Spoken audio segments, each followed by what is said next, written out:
سال که جوانمردی اصیل خدمت به وطن است و در این مسیر این نفران حامیان ما می باشند.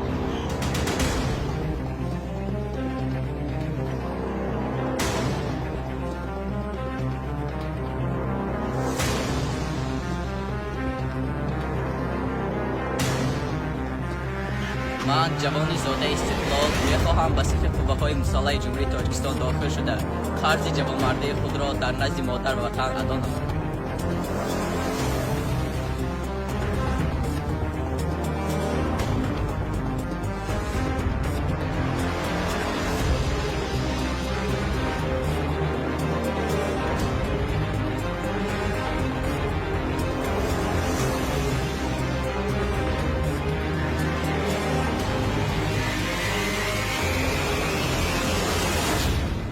من فخر از آن میکنم که جوانمردان ما بهر حمایه بانوان و مادران و خدمت حربی میروند.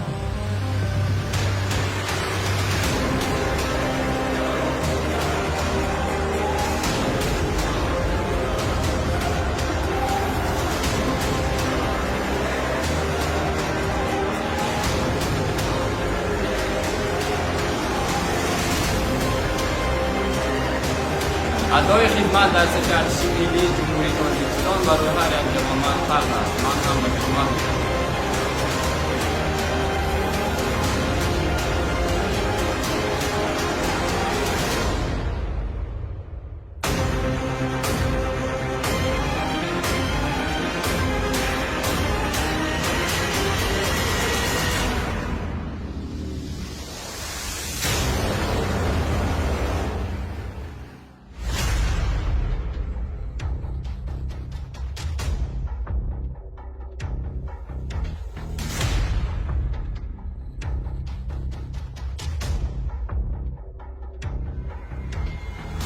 حفظ وطن و حمایه منفعت‌های دولت وظیفه مقدس هر یکی ماست.